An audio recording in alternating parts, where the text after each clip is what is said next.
¿Qué tal? Buenas tardes. Vamos a iniciar nuestra sesión del día de hoy, 14 de noviembre de 2019, hablando del tema que realmente todos los años está presente con nosotros, que es la influencia gestacional.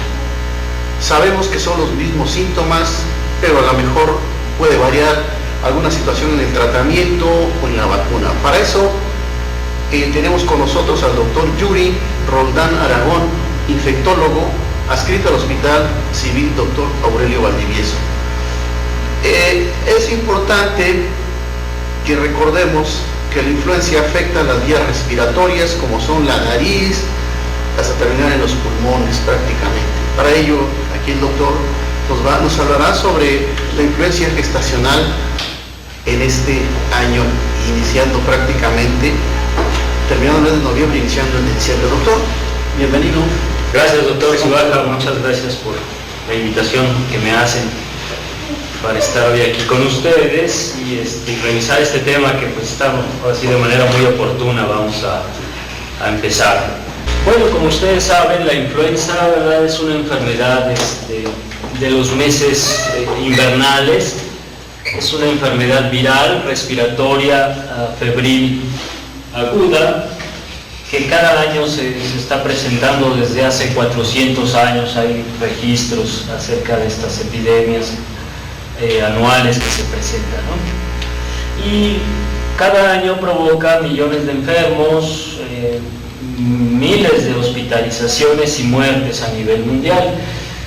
Es un virus que cambia continuamente, cada año está cambiando, y debido a esto es que aparecen, ahorita vamos a hablar un poco más acerca de esto, pero aparecen virus nuevos que provocan grandes pandemias. De hecho, la influenza se considera, como vemos aquí en la diapositiva, en el año de 1918 tuvimos una pandemia que se conoce como la influenza española, que es como un brote la que mayor mortalidad ha tenido a lo largo de la historia de la humanidad. Se estima que provocó alrededor de más de 50 millones de muertes en 2 años.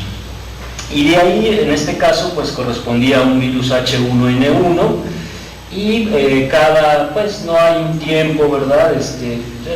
Se ha estimado que cada 20 a 30 años pueden aparecer virus nuevos.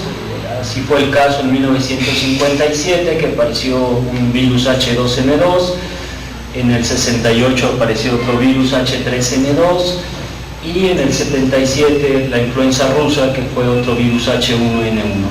Si ustedes ven la tabla, verán que estos virus que tienen una crucecita, ¿verdad?,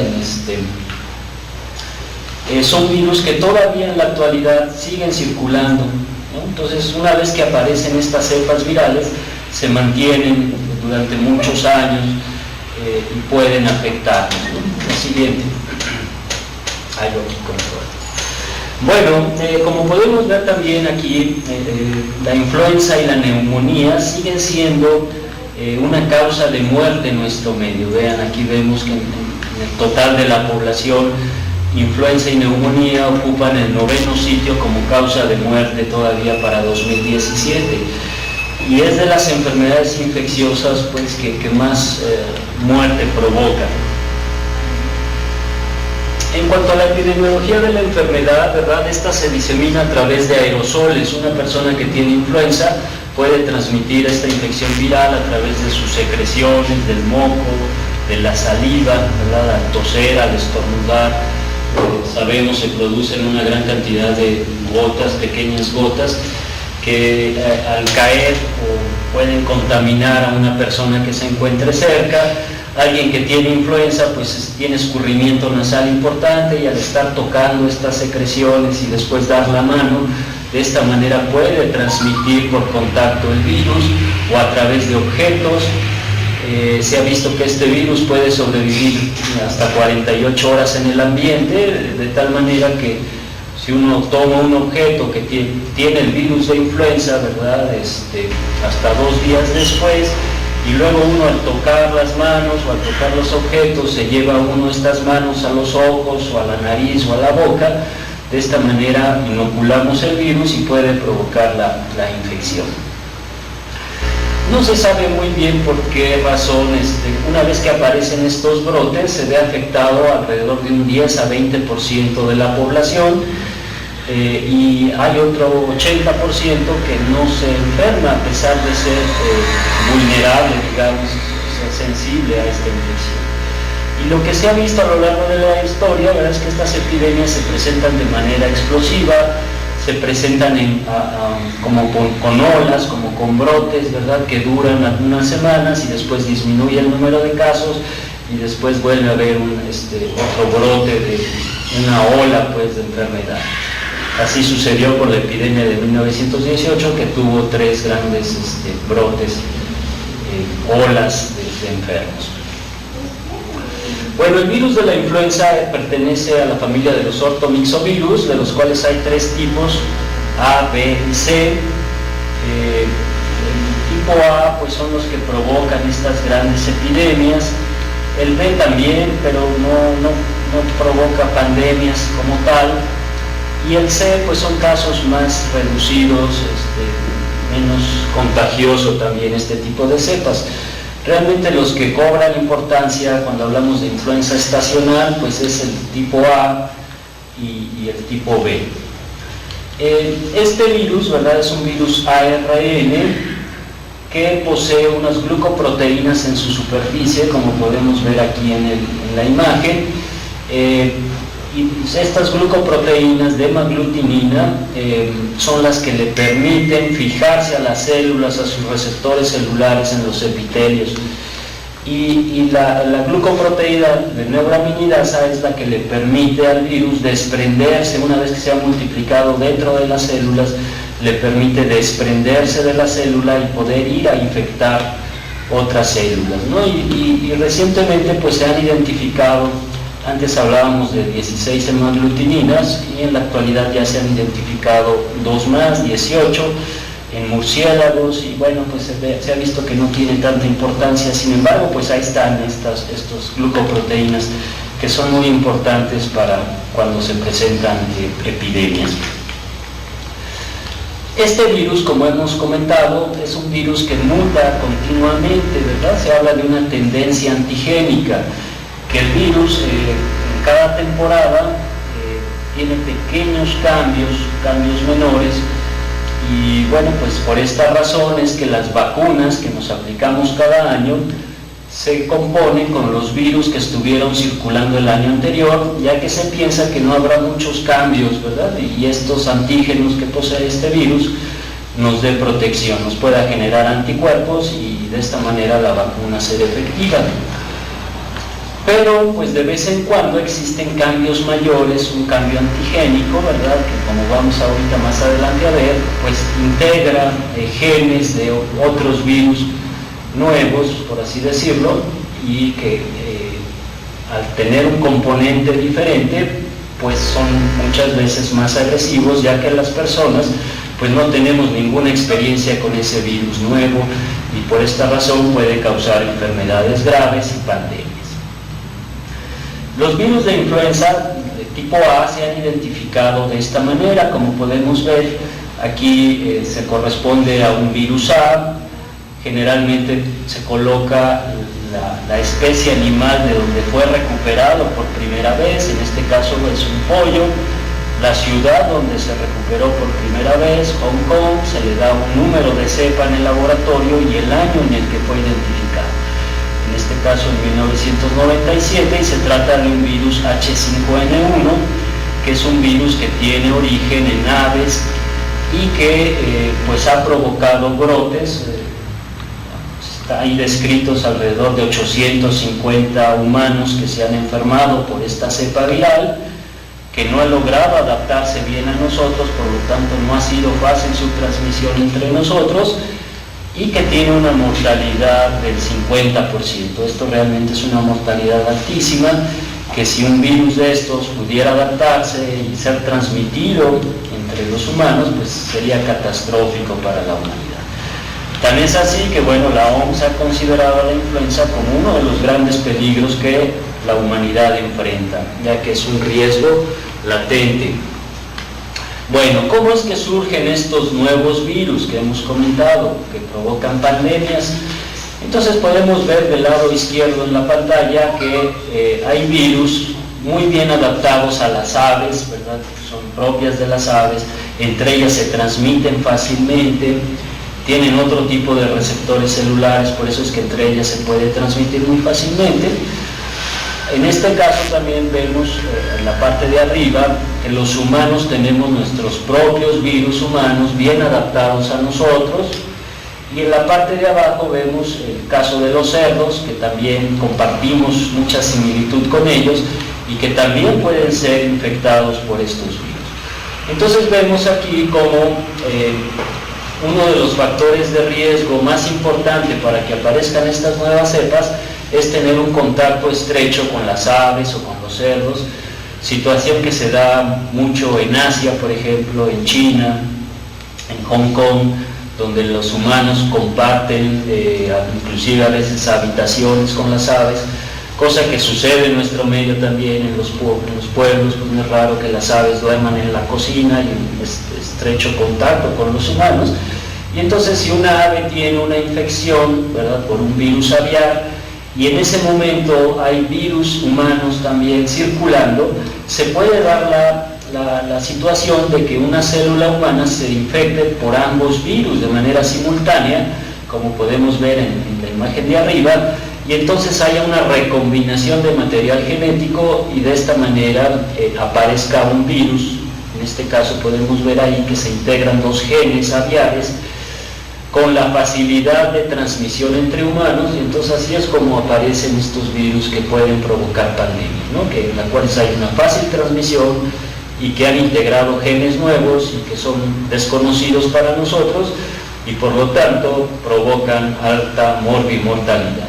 Igual puede suceder en el caso de los cerdos.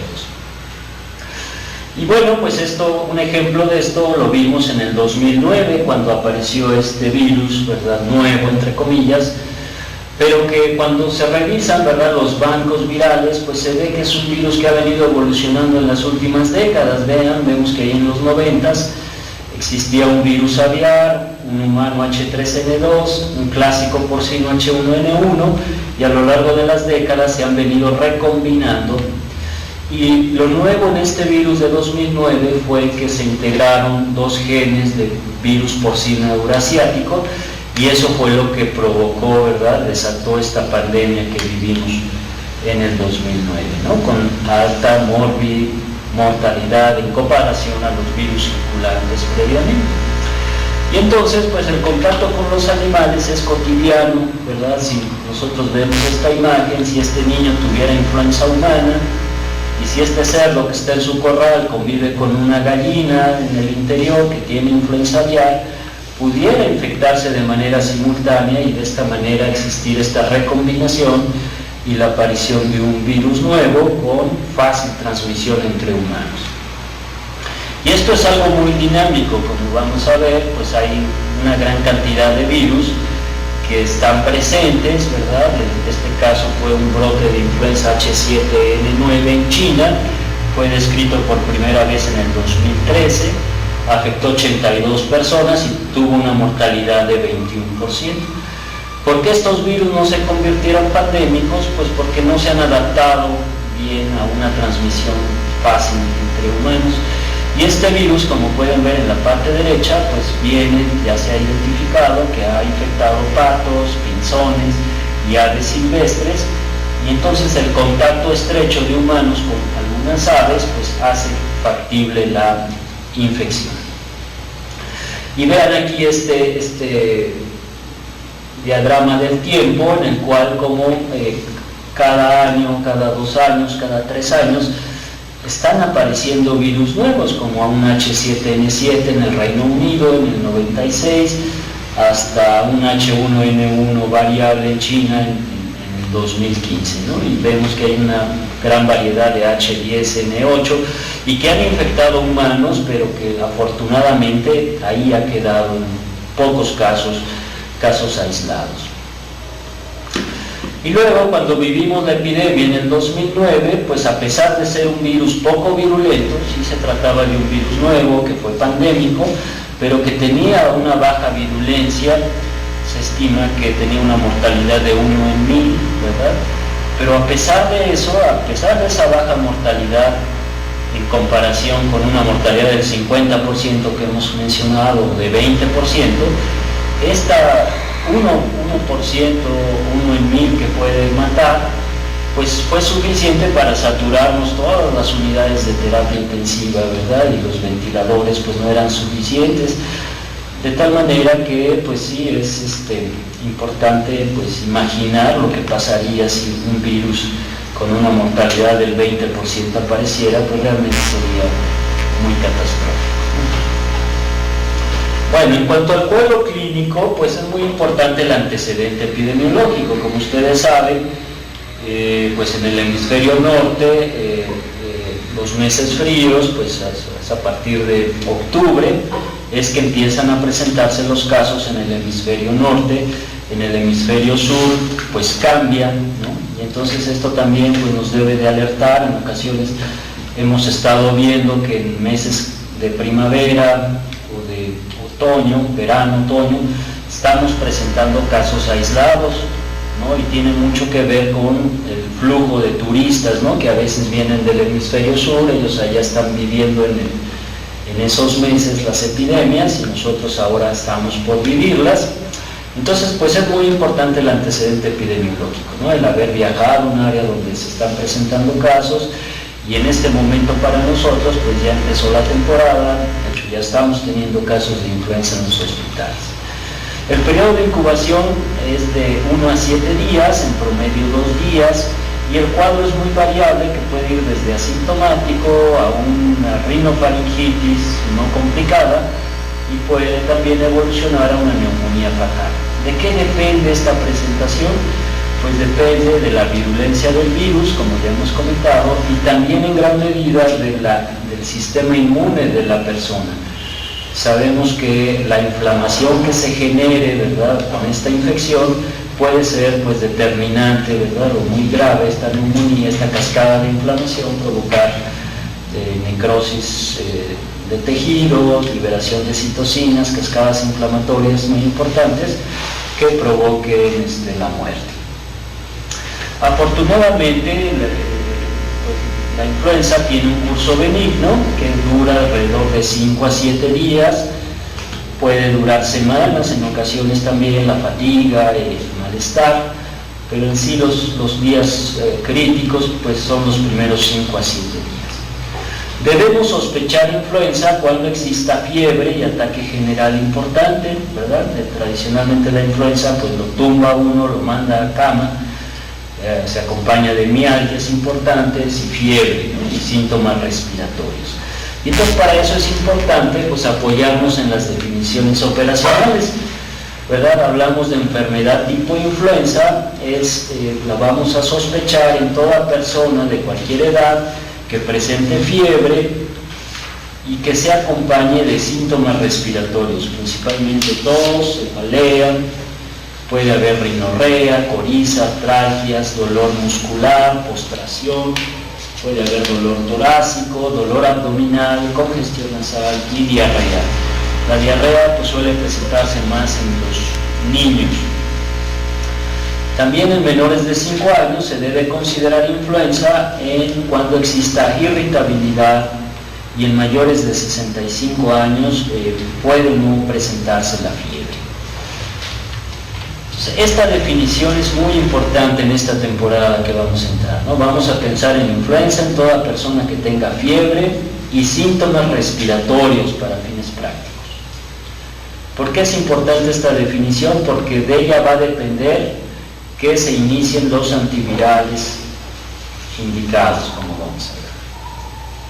Caso sospechoso de influenza se considera aquella persona que cumpla con criterios de enfermedad tipo influenza o que presente infección respiratoria aguda grave, que tenga dificultad respiratoria. A veces los pacientes nos llegan a urgencias con dificultad respiratoria únicamente, generalmente hay fiebre, y en esta temporada tenemos que considerar influenza. O también, pues a veces los pacientes se mueren de neumonía, se mueren de insuficiencia respiratoria y también deben considerarse sospechosos. Eso se vivió en el 2009 cuando empezaron a morirse muchas personas de neumonías. No sabíamos que existía influenza, pero bueno, pues ya después que se identifica, pues todos esos casos muy probablemente murieron de influenza. Otra situación que es importante considerar son las poblaciones de riesgo. Estas poblaciones son las que tienen más riesgo de complicarse y de desarrollar enfermedad respiratoria aguda grave y muerte. Estas poblaciones son a las que se les debe de dar prioridad para el inicio de los antivirales. Entonces, toda persona que cumpla con definición operacional y que tenga una de estas características debe iniciar el tratamiento antiviral a la brevedad posible. ¿Cuáles son estas poblaciones? Pues los niños menores de 5 años, especialmente los menores de 2 años, los adultos mayores de 65 años, las mujeres embarazadas o que se encuentren en puerperio en las primeras 2 semanas, que haya comorbilidades como diabetes, cardiopatía, nefropatía, hepatopatía, VIH o algún tipo de inmunosupresión, y también lo que se ha identificado son personas con obesidad, especialmente con un índice de masa corporal mayor a 40. Entonces, si una persona tiene enfermedad tipo influenza y tiene una de estas características, hay que iniciar tratamiento antiviral. Esto lo hemos visto también a lo largo de los años, ¿verdad? Que los pacientes en promedio llevan 3 consultas a médicos, ¿verdad? Fueron a la farmacia, les dieron consulta, fueron a ver a otros doctores, en promedio 3 consultas y nunca se consideró este diagnóstico ni se consideraron estos factores de riesgo y pues muchas veces llegan al hospital en muy malas condiciones, ¿no? Entonces esto es muy importante para el primer nivel, identificar estos pacientes. Bueno, en cuanto al diagnóstico, lo pues importante es la historia clínica, ¿verdad? El contexto. En este momento pues ya hay influenza, entonces se tiene que considerar el cuadro clínico que ya hemos mencionado y ya dijimos, ninguna prueba es necesaria para iniciar el tratamiento, pero bueno, pues siempre es bueno demostrar esta infección, sobre todo a los pacientes que se hospitalizan. Tenemos pruebas rápidas que detectan antígenos, están en el mercado, en los laboratorios particulares se hacen. ¿Cuál es el detalle con estas pruebas? Que tienen de baja moderada sensibilidad. Esto quiere decir que en ocasiones no detectan la enfermedad, ¿no? Pues el paciente tiene influenza y la prueba sale negativa. Y eso muchas veces hace que los médicos se confíen y digan, no, pues no es influenza, váyase a su casa, no pasa nada, o descanse, y la enfermedad muchas veces progresa. Entonces no hay que confiarse a una prueba rápida negativa. Lo que sí es que tienen alta especificidad. Esto quiere decir que si la prueba sale positiva, prácticamente confirma el diagnóstico. El estándar de oro que tenemos pues es la PCR, ¿verdad? La reacción en cadena de la polimerasa. Esta prueba la realiza la Secretaría de Salud. Desafortunadamente pues el resultado nos tarda alrededor de 7 días en que lo tengamos. Ya para entonces, si dejamos a nuestro paciente desprotegido, pues ya se curó o ya se murió. Entonces ya dijimos que la decisión de iniciar el tratamiento se basa en el cuadro clínico, definición operacional y factores de riesgo. Otros métodos diagnósticos pues es el cultivo viral. Este es muy sensible, muy específica, también no se hace en cualquier laboratorio, tarda días. Y existen otras pruebas que no tenemos muy disponibles en nuestro medio, ¿verdad?, a la mano. Las serologías pareadas, ¿verdad?, que comparan la presencia de anticuerpos en la fase aguda y en la convaleciente, que en general pues no es una prueba, un método diagnóstico recomendable. También siempre pues nos apoyamos con una radiografía. Influenza pues se comporta como una neumonía de características atípicas. suelen verse infiltrados alveolares, ¿verdad? Diseminados, con opacidades reticulares, bilaterales, difusas, y también en muchos de estos pacientes es posible hacerles tomografía, y lo que es muy característico es esta imagen en vidrio despulido que vemos en las imágenes de abajo. En la del lado derecho pues vemos una condensación muy importante, generalmente hay una hipoxemia severa en estos pacientes muy graves que terminan pues intubados.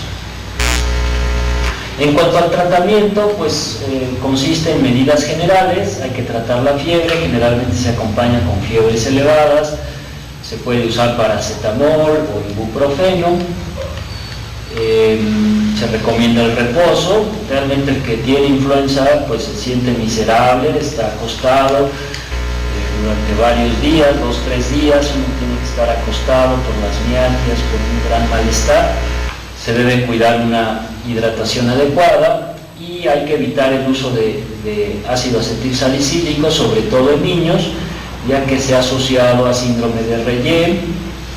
Si hay tos, pues se pueden manejar jarabes para la tos.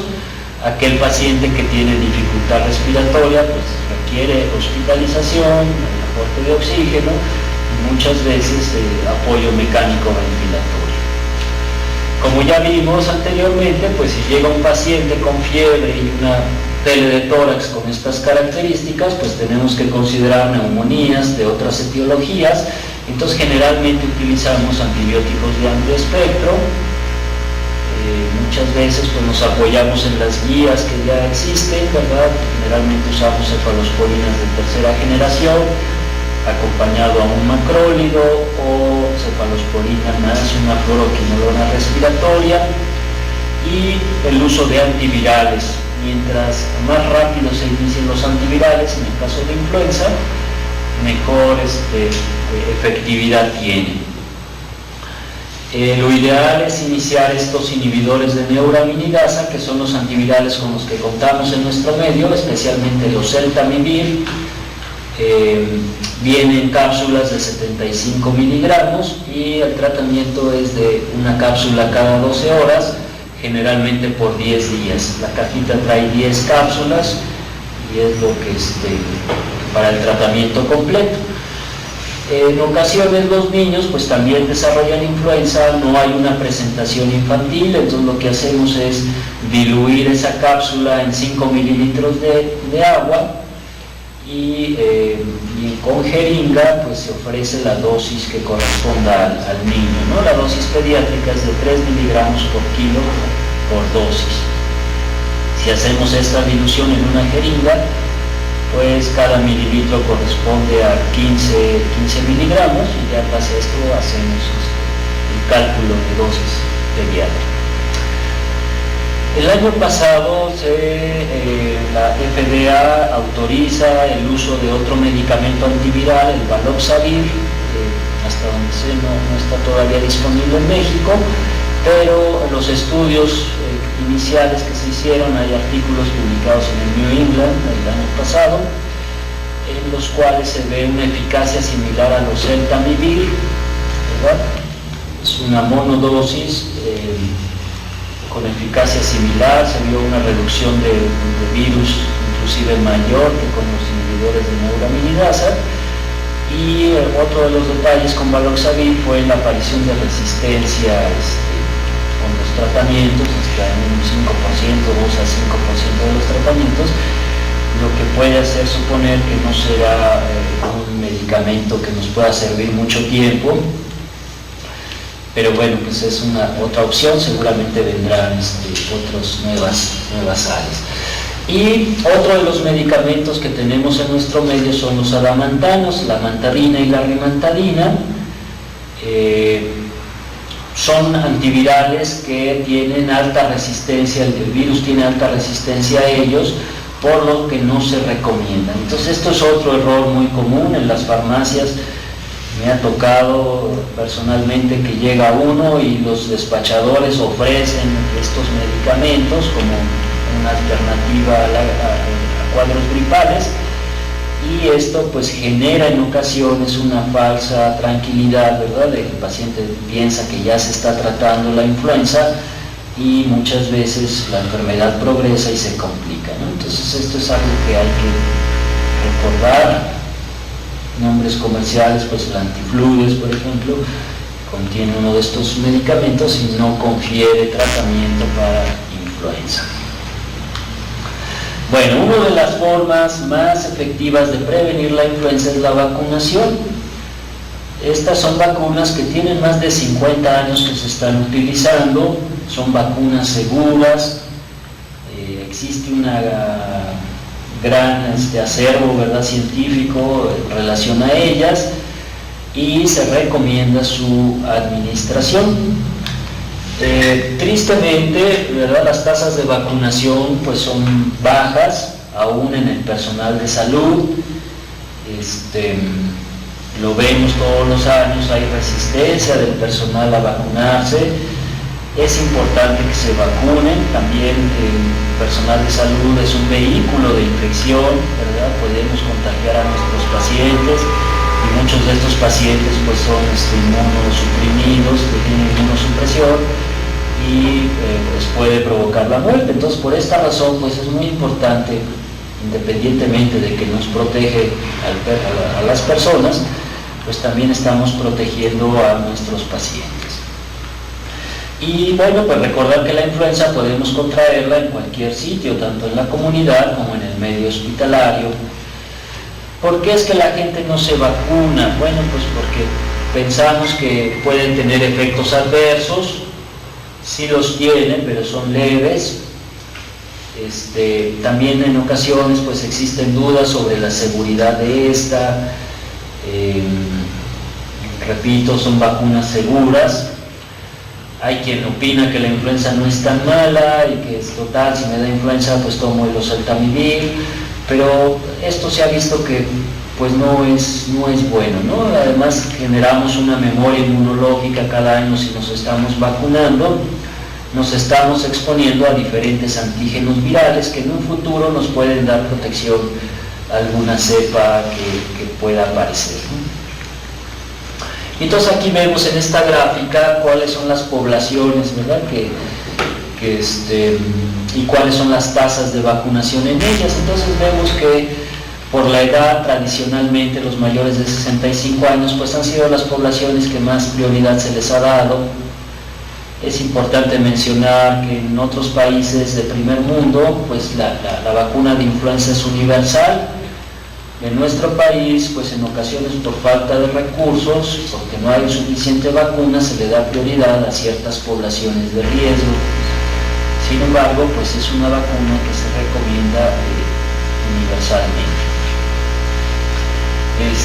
Vean, aquí vemos cómo las tasas pues son muy bajas en general, ¿no? Aún el personal de salud pues tiene tasas del 40%, las mujeres embarazadas del 20%, y entonces de hecho el embarazo pues sería una indicación de vacunarse, sobre todo si estamos en la temporada, ya que esa mujer también que se vacuna le va a dar anticuerpos a su bebé que le van a proteger los primeros meses de su vida.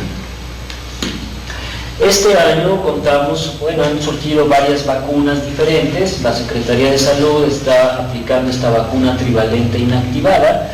Son virus muertos, ¿verdad?, que están inactivados, por lo tanto no provocan enfermedad, porque también eso es algo muy común, que las personas dicen, no, pues es que me vacuné y me dio una gripe tremenda y yo ya no me vuelvo a vacunar, ¿verdad? Esto pues muchas veces coincide. Sabemos que la vacuna al aplicarse va a dar protección en promedio 2 a 3 semanas después, y entonces uno sigue estando vulnerable a la influenza durante este periodo, independientemente de que no tiene una efectividad del 100%. De hecho, lo que se ha visto es que la efectividad pues depende del virus que ande circulando, qué tan similar sea el virus que empiece a circular esta temporada con el que circuló el año pasado.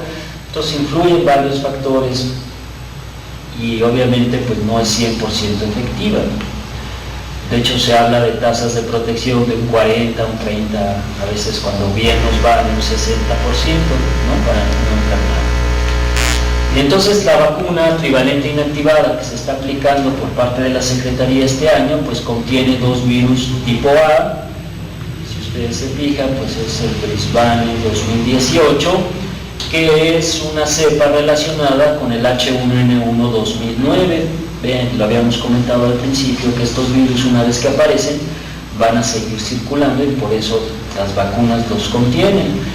Y el virus AH3N2, en este caso Kansas 2017, ¿verdad?, que es un virus H3N2. Y contiene un virus B, ¿verdad? Y hay también por ahí en el mercado vacunas cuadrivalentes, ¿verdad?, que contiene otro virus B, y que se recomendaría, puede dar mayor protección. La vacuna es segura, puede provocar dolor y eritema en el sitio de aplicación, puede dar cefalea, puede dar ligeros dolores musculares, pero este cuadro pues no dura más de 1 a 2 días. Se ha dicho que, como ustedes saben, estos virus se cultivan en proteínas de huevo y entonces de esta manera contienen ovoalbúmina, y entonces una de las contraindicaciones, ¿verdad?, sería que uno fuera alérgico a estas proteínas del huevo. Sin embargo, pues se ha flexibilizado, o sea, se dice que las personas que aun cuando sean alérgicas al huevo pueden aplicarse las vacunas.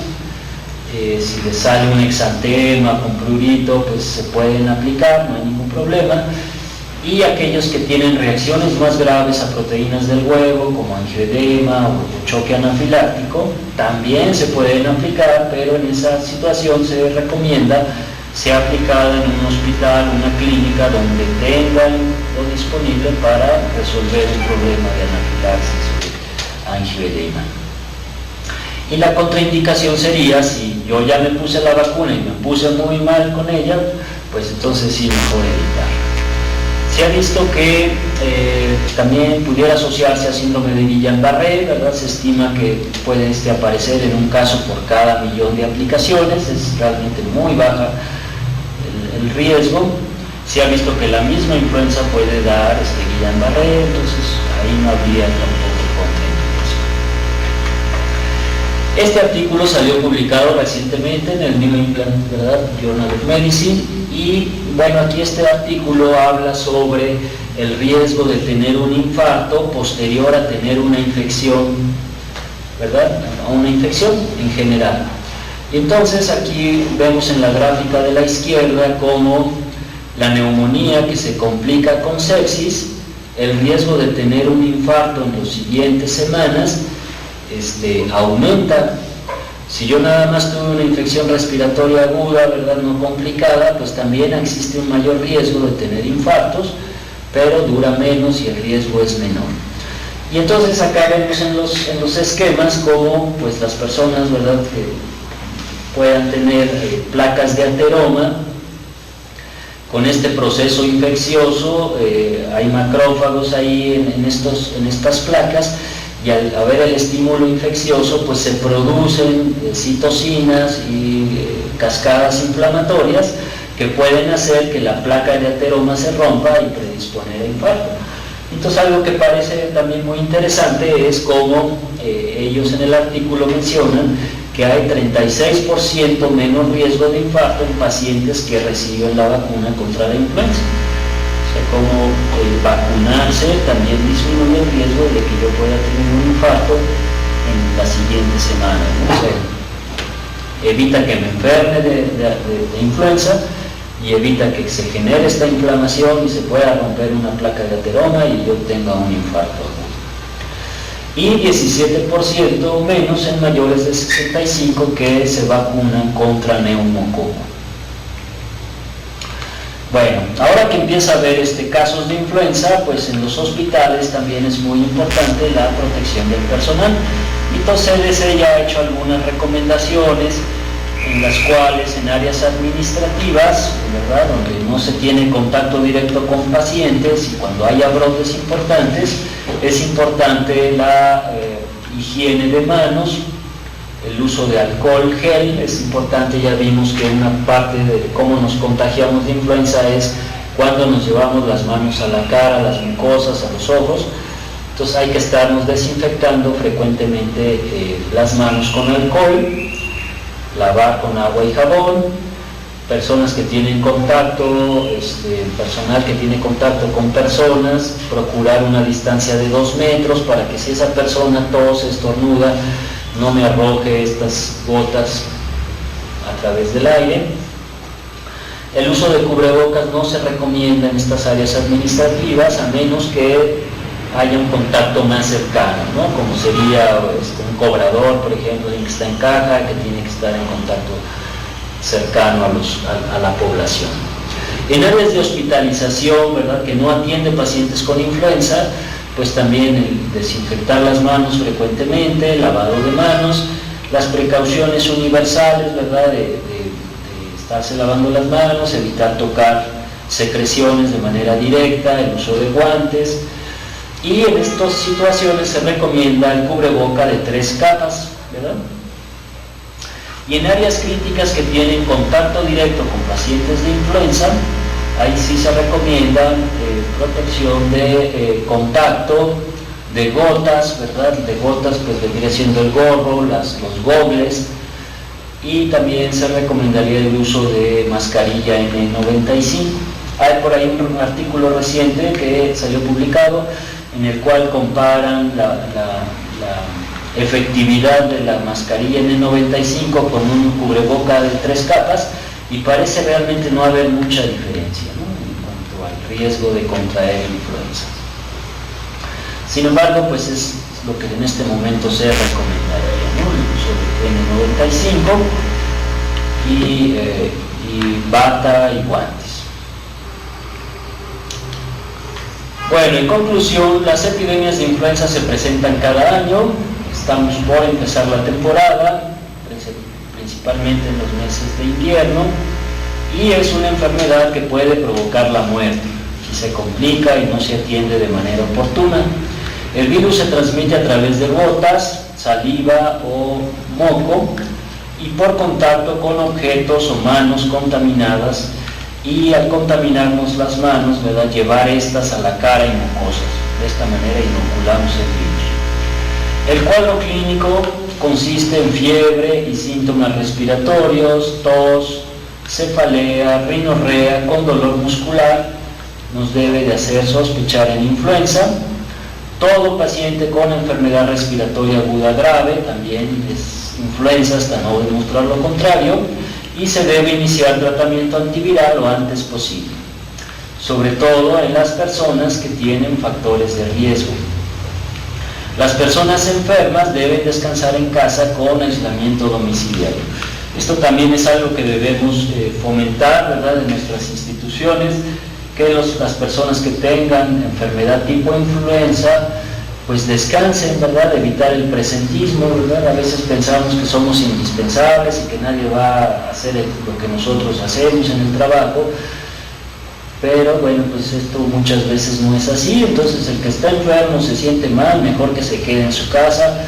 A las autoridades de los hospitales pues dar las facilidades para que las personas eviten acudir a sus centros de trabajo y puedan contagiar a otras personas. Con esto terminamos. No sé si existe alguna pregunta, algún comentario. Cerramos entonces esta sesión agradeciendo al doctor Yuri Roldán, médico internista infectólogo del Hospital Civil Dr. Aurelio Valdivieso, haber estado con nosotros para actualizar el tema de la influencia estacional, que ya anteriormente también tocado ese tema, pero sin embargo lo hemos invitado a veces cada año cuando sucede ese tipo de problemas, y pues agradecemos su cooperación valiosa. Y nos vemos la próxima sesión, estaremos en contacto. Los hospitales que estuvieron con nosotros, muchas gracias y hasta luego.